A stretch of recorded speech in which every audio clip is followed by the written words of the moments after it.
Every journey begins with a single decision: to trust the wings you've been given.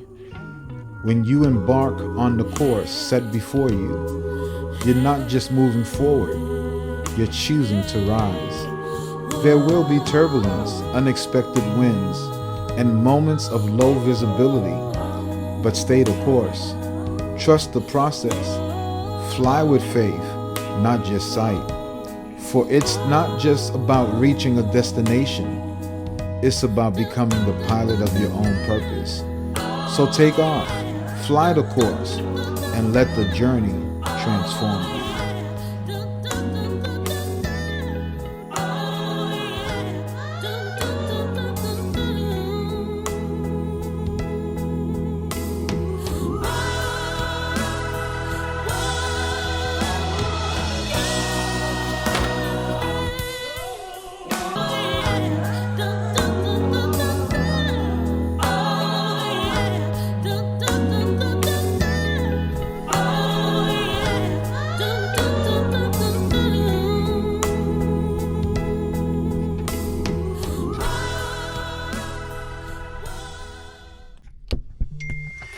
Hey everyone, guess where I am? Back in the cockpit. It's been a journey, it's been a long time, but I'm really excited to be here. So thank you for being here with me, heading over to New Haven today. Let's go.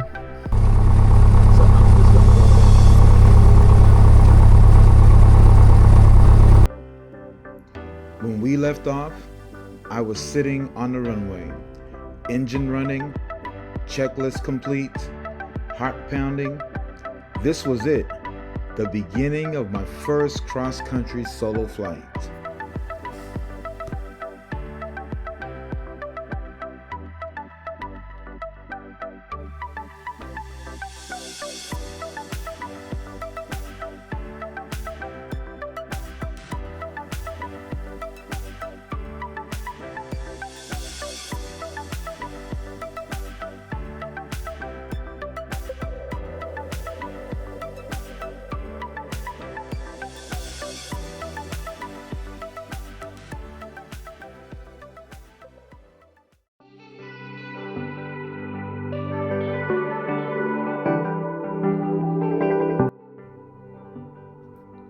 I pushed the throttle forward, felt the wheels lift off the ground, and just like that, I was flying, truly solo.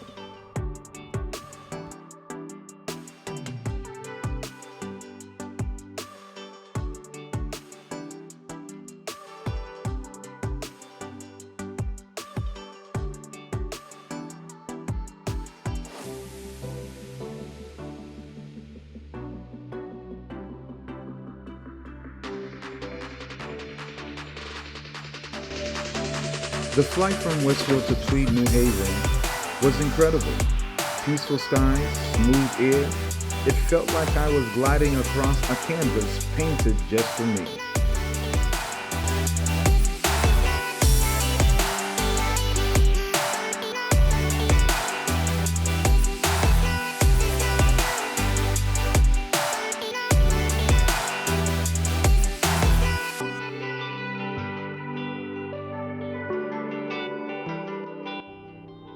In those moments, I felt like the sky was welcoming me, like I had earned my place up there.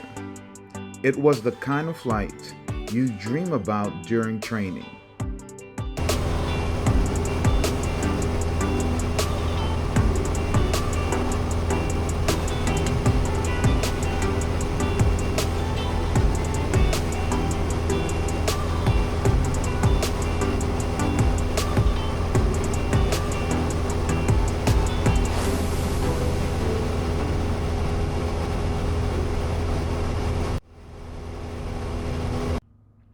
But let me be clear about something.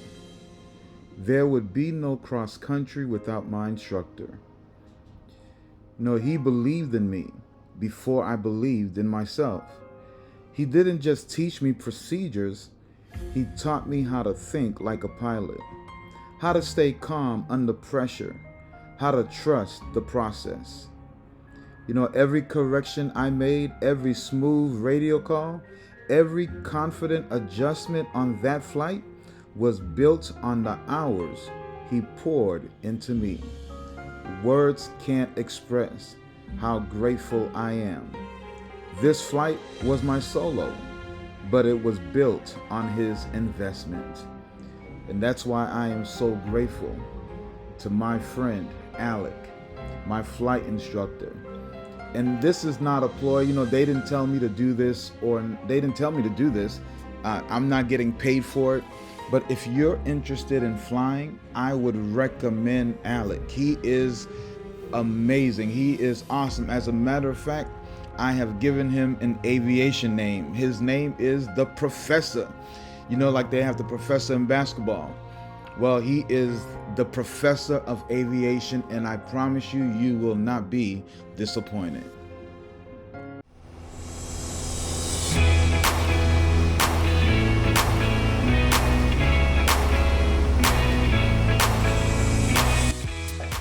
As I got closer to New Haven, the flight got busier, more aircraft in the area, controllers coordinating multiple flights. It required all of my focus.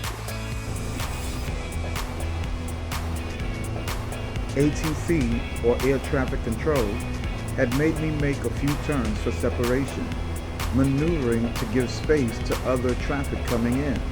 It was a real-time test of awareness and adaptability.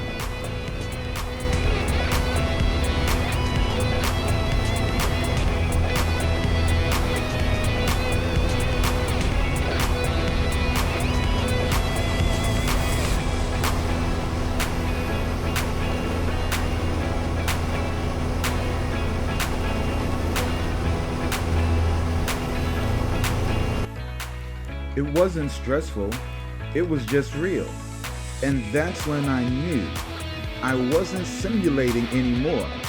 I was actually flying in the system, managing my space, and holding my own.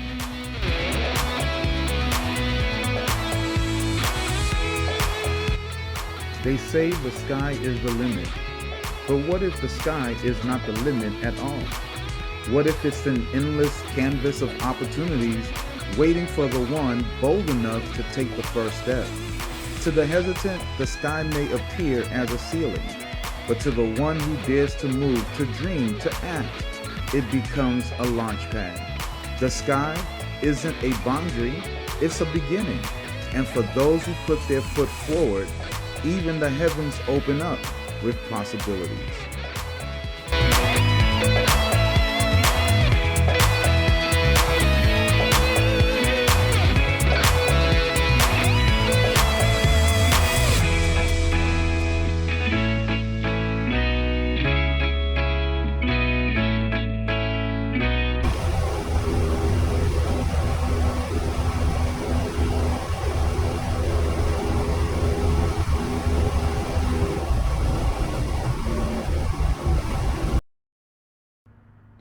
On final into runway 20 or 20, the wind picked up.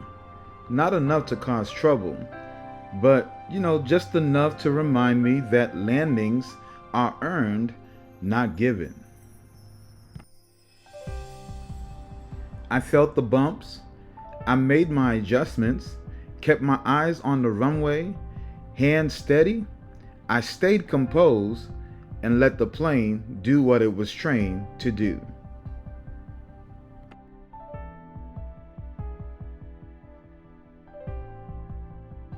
Some of you are standing at the edge of your dream. You have the idea, the vision, the desire, but you're waiting for things to calm down, for the perfect moment, for someone to say go. But let me tell you something, the perfect moment is a myth. And progress never waits for permission. There was once a woman who stood at the base of a mountain. She had no map, just a backpack and a vision of what was possible. People told her to wait for daylight, for better weather, for a guide. But she didn't wait. She tied her laces, turned on her flashlight, and took the first step.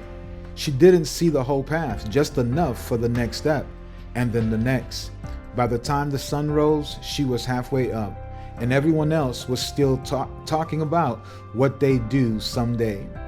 Action isn't about certainty. It is about courage. One step is all it takes to change everything. You don't need the full plan. You don't need everything to be perfect. You just need to get started. You just need to start. Start that business with the tools you already have. Write the first paragraph, even if the book feels far away. Send the email, even if you're nervous. Make the call. Take the meeting. Launch the idea. The most powerful people in the world aren't the ones who know everything. They're the ones who do something. Stop waiting for perfect. Start walking. One step might not seem like much today, but years from now, you'll look back and realize that step changed everything.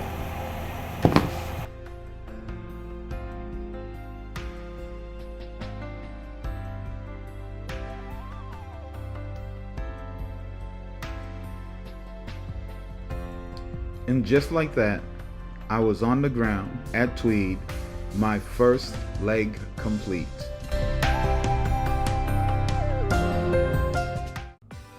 Flying teaches you a lot about leadership.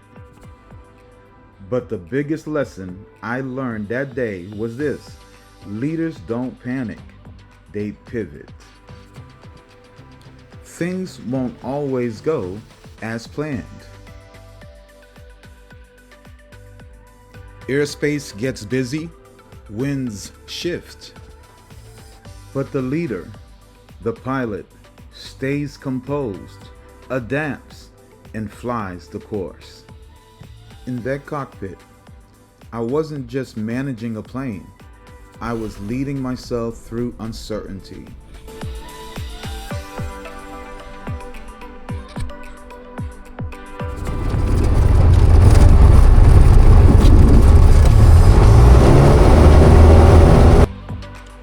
There was no full stop at Tweed New Haven Airport. I did a touch and go, smooth landing, then right back in the air.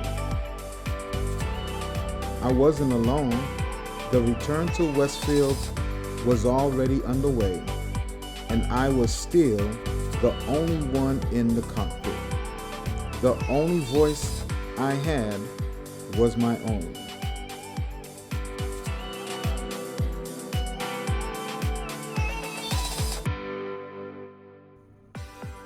That final leg back to Westfield, that's where the flight became personal. That's where I realized how far I'd come and how much more I was about to learn.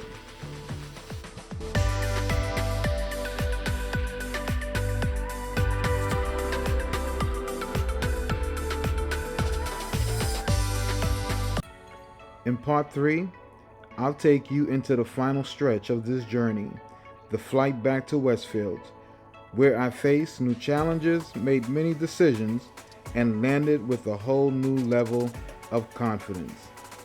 Don't miss it. The journey continues. And this time, guess what, friends? I'm flying home. If this part of the journey inspired you, make sure to like the video, subscribe, and hit the notification bell so you don't miss the final chapter, part 3. The sky is now mine. It's going to be powerful. And I'd love to hear from you. Drop a comment below and let me know what's one challenge you face that made you stronger. I read every comment and I'd love to connect with your journey too. Thanks for flying with me. See you in part 3.